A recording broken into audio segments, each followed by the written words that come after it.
Speaker ಸ್ಥಾನಕ್ಕಾಗಿ ಈಗಾಗಲೇ ಪೈಪೋಟಿ ಕೂಡ ನಡೀತಾ ಇದೆ. ಟಿವಿ9 ನಲ್ಲಿ ಸ್ಪೀಕರ್ ರೇಸ್ ನಲ್ಲಿರುವಂತಹವರ ಪಟ್ಟಿ ಕೂಡ ರಿವೀಲ್ ಆಗಿರುವಂತದ್ದು. ದಿನೇಶ್ ಗುಂಡೂರಾವ್, ಆರ್.ವಿ. ದೇಶಪಾಂಡೆ, ಎಚ್.ಕೆ. ಪಾಟೀಲ್ ಹೆಸರು ಸ್ಪೀಕರ್ ರೇಸ್ ನಲ್ಲಿದೆ. ಸ್ಪೀಕರ್ ಯಾರಾಗ್ತಾರೆ ಅನ್ನುವಂತಹ ಕುತೂಹಲ ಕೂಡ ಈಗ ಮನೆ ಮಾಡಿರುವಂತದ್ದು. ಮೂವರು ನಾಯಕರ ಹೆಸರು ಮೇನ್ ಆಗಿ ಕೇಳಿ ಬರ್ತಾ ಇದೆ. ಯಾರಿಗೆ ಸ್ಪೀಕರ್ ಸ್ಥಾನವನ್ನ ನೀಡಬಹುದು ಅನ್ನುವಂತಹ ಕುರಿತಂತೆ ಈ ಬಗ್ಗೆ ಮಾಹಿತಿಯನ್ನ ಕೊಡ್ತಾ ಇದ್ರು ನಮ್ಮ ಪ್ರತಿನಿಧಿ ಪ್ರಮೋದ್. ಈಗ ಒಂದ್ ಕಡೆ ಈಗಾಗಲೇ ಒಂದೇ ಜಿಲ್ಲೆಗೆ ಎಷ್ಟು ಸಚಿವ ಸ್ಥಾನ ಸಿಗಬಹುದು ಅನ್ನುವಂತಹ ವಿಚಾರದ ಜೊತೆಯಲ್ಲಿ ಈಗ ಸ್ಪೀಕರ್ ಯಾರಾಗ್ತಾರೆ ಅನ್ನುವಂತಹ ಕುತೂಹಲ ಕೂಡ ಹೆಚ್ಚಾಗ್ತಿದೆ. ಅದರಲ್ಲೂ ಮೂವರು ನಾಯಕರ ಪೈಪೋಟಿ ಅಂತೂ ಇದೆ ಅನ್ನೋದು ಗೊತ್ತಾಗ್ತಾ ಇದೆ. ಪ್ರಮೋದ್,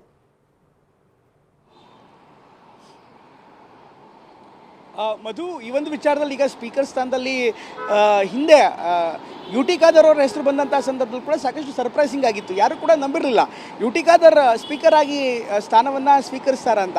ಆ ಸಂದರ್ಭದಲ್ಲೂ ಕೂಡ ಎಚ್.ಕೆ. ಪಾಟೀಲ್ ಅವರ ಹೆಸರು ತುಂಬ ಮುಂಚೂಣಿಗೆ ಬಂದಿತ್ತು, ಅವರನ್ನು ಸ್ಪೀಕರ್ ಮಾಡ್ಬೋದು ಅಂತ. ಈಗ ಮತ್ತೆ ಇದೇ ರೀತಿಯಂಥ ಬೆಳವಣಿಗೆಗಳು ಕಂಡು ಬರ್ತಾ ಇದೆ. ಎಚ್.ಕೆ. ಪಾಟೀಲ್ ಅವರ ಹೆಸರಿದ್ರೂ ಕೂಡ ಅನೇಕರು ಇಲ್ಲ ಅವರಿಗೆ ಮಂತ್ರಿ ಮಾಡ್ತಾರೆ, ಹಿರಿತನ ಇದೆ ಅನ್ನುವಂಥ ಮಾತು ಕೂಡ ಇದೆ. ಆದರೆ G.S. ಪಾಟೀಲ್, ಗದಗದಿಂದ G.S. ಪಾಟೀಲ್ ಅವರಿಗೆ ಒಂದು ಕೋಟಾ ಸಿಗುವಂಥ ಸಾಧ್ಯತೆ ಇದೆ ಅಂತ ಹೇಳಲಾಗ್ತದೆ. G.S. ಪಾಟೀಲ್ಗೆ ಏನಾದರೂ ಒಂದು ವೇಳೆ ಮಂತ್ರಿ ಸ್ಥಾನ ಕೊಟ್ಟರೆ ಬಹುಶಃ ಎಚ್.ಕೆ. ಪಾಟೀಲ್ರ ಹಿರಿತನ ಜೊತೆಗೆ ಸಂಸದೀಯ ಅವರ ಜ್ಞಾನ, ಸಂಸದೀಯ ನಡವಳಿಕೆ, ಸಂಸದೀಯ ಅನುಭವ ಇದೆಲ್ಲವನ್ನು ಕೂಡ ಗಮನಿಸಿ ಅವರನ್ನು ಸ್ಪೀಕರ್ ಮಾಡುವಂಥ ಸಾಧ್ಯತೆ ದಟ್ಟವಾಗಿದೆ.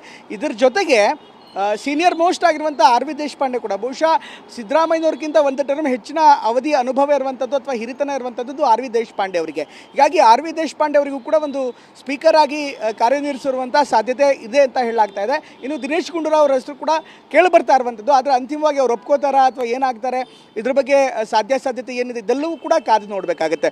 ಒಟ್ಟಿನಲ್ಲಿ ಈಗ ಜಿಲ್ಲಾವಾರು ಬಗ್ಗೆ ಚರ್ಚೆ ಆಗ್ತಾ ಇದೆ. ಆದರೆ ನಾವು ಅನೇಕ ಸಂದರ್ಭದಲ್ಲಿ ನೋಡಿದ್ದೀವಿ, ಪ್ರತಿ ಜಿಲ್ಲೆಗಳಿಗೂ ಕೂಡ ಅಂದರೆ 30 ಜಿಲ್ಲೆ ಇದ್ದರೆ 30 ಜಿಲ್ಲೆಗೂ ಕೂಡ ಅವಕಾಶಗಳು ಕೊಡೋದಕ್ಕೆ ಸಾಧ್ಯವಾಗಲ್ಲ. ಉದಾಹರಣೆಗೆ ಉಡುಪಿ ಜಿಲ್ಲೆಯಲ್ಲಿ ಕಾಂಗ್ರೆಸ್ನ ಶಾಸಕರೇ ಇಲ್ಲ. ಹೀಗಾಗಿ ಅಂಥವರಿಗೆ ಪ್ರಾತಿನಿಧ್ಯತೆ ಕೊಡೋ ಸಾಧ್ಯತೆ ಕಡಿಮೆ ಇರುತ್ತೆ. ಇನ್ನು ಕಳೆದ ಬಾರಿ ಕೊಡಗುಗೆ ಯಾವುದೇ ರೀತಿಯಂಥ ಪ್ರಾತಿನಿಧ್ಯತೆ ಕ್ಯಾಬಿನೆಟ್ನಲ್ಲಿ ಸಿಕ್ಕಿರಲಿಲ್ಲ. ಹೀಗಾಗಿ ಕೆಲವೊಂದಿಷ್ಟು ಜಿಲ್ಲೆಗಳಿಗೆ ಪ್ರಾತಿನಿಧ್ಯತೆ ಕೊಡೋದಕ್ಕೆ ಸಾಧ್ಯವಾಗಲ್ಲ. ಯಾಕಂದರೆ ಉನ್ನತ ಗುಣಮಟ್ಟದ ಅಥವಾ ಹಿರಿತನದ ಅನುಭವ ಜೊತೆಗೆ ಅರ್ಹತೆ ಇದೆಲ್ಲವೂ ಕೂಡ ಕೌಂಟ್ ಆಗುತ್ತೆ. ಆ ಭಾಗಕ್ಕೆ ಕೆಲಸ ಮಾಡಬೇಕು ನಿಜ, ಆದರೆ ಎಲ್ಲರಿಗೂ ಕೂಡ ಸಚಿವ ಸ್ಥಾನ ಹ್ಯಾಂಡಲ್ ಮಾಡುವಷ್ಟು ಗಟ್ಟಿತನವಾಗಲಿ ಅಥವಾ ಅರ್ಹತೆ ಆಗಲಿ ಎಲ್ರಿಗೂ ಇರಲ್ಲ. ಕೇವಲ ಪ್ರಾತಿನಿಧಿಕವಾಗಿ ಮಾಡೋದ್ರಿಂದ ಸರ್ಕಾರ ಕೂಡ ಟೊಳ್ಳಾಗುತ್ತೆ, ಕ್ಯಾಬಿನೆಟ್ ಕೂಡ ಟೊಳ್ಳಾಗುವಂಥ ಸಾಧ್ಯತೆ ಇರುತ್ತೆ. ಈ ಕಾರಣಕ್ಕೋಸ್ಕರ ಅರ್ಹತೆ, ಹಿರಿತನ ಮತ್ತು ಅನುಭವ ಇದಕ್ಕೆ ಬಹುಶಃ ಹೈಕಮಾಂಡ್ ಹೆಚ್ಚಿನ ಒಲವನ್ನು ತೋರಿಸ್ತಾ ಇದೆ. 60-40 ಅಂದರೆ 60 ಹೊಸ ಮುಖಗಳಿಗೆ, ಮೊದಲ ಬಾರಿ 2ನೇ ಬಾರಿ ಗೆದ್ದಂಥವ್ರು ಅಂತ ಅಲ್ಲ, 2 ಬಾರಿಗಿಂತ ಹೆಚ್ಚಾಗಿದ್ದವರಿಗೆ ಹೆಚ್ಚಿನ ಪ್ರಾಶಸ್ತ್ಯ, ಅದರ ಜೊತೆಗೆ ಕೆಲವೊಂದಿಷ್ಟು ಶಾಸಕರಿಗೆ ಅವರ ವಿದ್ಯಾರ್ಹತೆ ಆಧಾರದ ಮೇಲೂ ಕೂಡ ಕೊಡುವಂಥ ಸಾಧ್ಯತೆ ಇದೆ. ಹೀಗಾಗಿ ಎಲ್ಲ ಸಮೀಕರಣಗಳನ್ನು, ಒಂದು ಜಿಲ್ಲಾವಾರು ಸಮೀಕರಣ, ಜಾತಿವಾರು ಸಮೀಕರಣ, ಪ್ರಾದೇಶಿಕವಾರು ಸಮೀಕರಣ ಇದೆಲ್ಲವನ್ನು ಕೂಡ ಅಳೆದು ತೂಗಿ ಒಂದು ಅಂತಿಮ ಅಂತ ನಿರ್ಧಾರವನ್ನು ಹೈಕಮಾಂಡ್ ನಾಯಕರು ಮಾಡ್ತಾ ಇದ್ದಾರೆ. ಎಲ್ಲ ನಾಯಕರು ಅವ್ರದ್ದೇ ಆದಂಥ ಪಟ್ಟಿಯನ್ನು ಕೊಡ್ತಾ ಇದ್ದಾರೆ. ಇವರು ನಮ್ಮ ಬೆಂಬಲಿಗರು ಅಥವಾ ಇಂಥವರಿಗೆ ಕೊಟ್ಟರೆ ಒಳ್ಳೆಯದಾಗತ್ತೆ, ಈ ರೀತಿ ಅನುಭವ ಇದೆ, ಅವ್ರದ್ದೇ ಆದಂಥ ರೀತಿಯಲ್ಲಿ ಹೇಳ್ತಾ ಇದ್ದಾರೆ. ಬಟ್ ಅದಕ್ಕೆ ಹೈಕಮಾಂಡ್ ಕೂಡ ಈ ಬಾರಿ ಅಂತಿಮ ಅಂತ ನಿರ್ಧಾರವನ್ನು, ಅವರ ಅಂತಿಮ ಧ್ವನಿಯನ್ನು ಅಲ್ಲಿ ಅಡಾಪ್ಟ್ ಮಾಡುತ್ತೆ. ಈ ಕಾರಣಕ್ಕೋಸ್ಕರ ಹೈಕಮಾಂಡ್ ನಾಯಕರು ಮಾಡುವಂಥ ಪಟ್ಟಿ ಅದು ಅಂತಿಮವಾಗಿರುತ್ತೆ. ಇವತ್ತಿನ ಸಭೆಯಲ್ಲಿ ಎಲ್ಲ ಚರ್ಚೆಯಾಗಿ ಬಹುಶಃ ನಾಳೆ ಅಷ್ಟರಲ್ಲಿ ಒಂದು ಸ್ಪಷ್ಟವಾದಂಥ ಚಿತ್ರಣ ಸಿಗುವಂಥ ಸಾಧ್ಯತೆ ಇದೆ. ನಾಳೆ ಕ್ಯಾಬಿನೆಟ್ ಪ್ರಮಾಣ ವಚನ ಆಗುತ್ತೋ ಅಥವಾ ಶುಕ್ರವಾರ ಆಗುತ್ತೋ ಅದು ಸಭೆಯ ಬಳಿಕ ಗೊತ್ತಾಗುತ್ತೆ. ಅದು ಓಕೆ ಪ್ರಮೋದ್, ಥ್ಯಾಂಕ್ ಯು ನಿಮ್ಮೆಲ್ಲ ಡೀಟೇಲ್ಸ್ಗಾಗಿ. ಇನ್ನು ಸಂಪುಟ ವಿಸ್ತರಣೆ ವಿಚಾರಕ್ಕೆ ಸಂಬಂಧಪಟ್ಟಂತೆ ಇವತ್ತು ಚರ್ಚೆ ಮಾಡಿ ಹೈಕಮಾಂಡ್ನವರು ಅನುಮತಿಯನ್ನ ಕೊಟ್ಟರೆ ಇಮಿಡಿಯೇಟ್ ಆಗಿ ಆಗುತ್ತೆ. ಹೈಕಮಾಂಡ್ ಎಸ್ ಅಂದ್ರೆ ಆಗುತ್ತೆ, ಹೆಸರು ಕೂಡ ಕ್ಲಿಯರ್ ಇದೆ ಹೀಗಂತ ಮಾತನಾಡಿದ್ದಾರೆ DCM ಪರಮೇಶ್ವರ್. ಏನು ಹೇಳಿದ್ದಾರೆ ಕೇಳೋಣ. ಹೋಗಿದ್ದಾರೆ, ಚರ್ಚೆ ಮಾಡಿ ಹೈಕಮಾಂಡ್ನವರು ಅನುಮತಿ ಕೊಟ್ಟರೆ ಮಾಡ್ತಾರೆ. ಅದಕ್ಕೇನು ಕೆಲವೆಲ್ಲ ಇನ್ನೂ ನಾವು ಡಿಸೈಡ್ ಮಾಡಿಲ್ಲ. ಅದನ್ನ ರೈತರಿಗೆ ಅನುಕೂಲ ಆಗಬೇಕು, ಸಾಮಾನ್ಯ ಜನರಿಗೆ ಅನುಕೂಲ ಆಗಬೇಕು, ಆಮೇಲೆ ಯಾರು ಕಾಮಗಾರಿಗಳಿಲ್ಲ ಅಂತೇಳಿ ಗುಳೆ ಹೋಗ್ತಾರಲ್ಲ, ಕೂಲಿ ಮಾಡೋರೆಲ್ಲ ಊರು ಬಿಡ್ತಾರೆ, ಅವರಿಗೆ ಅನುಕೂಲ ಆಗಬೇಕು.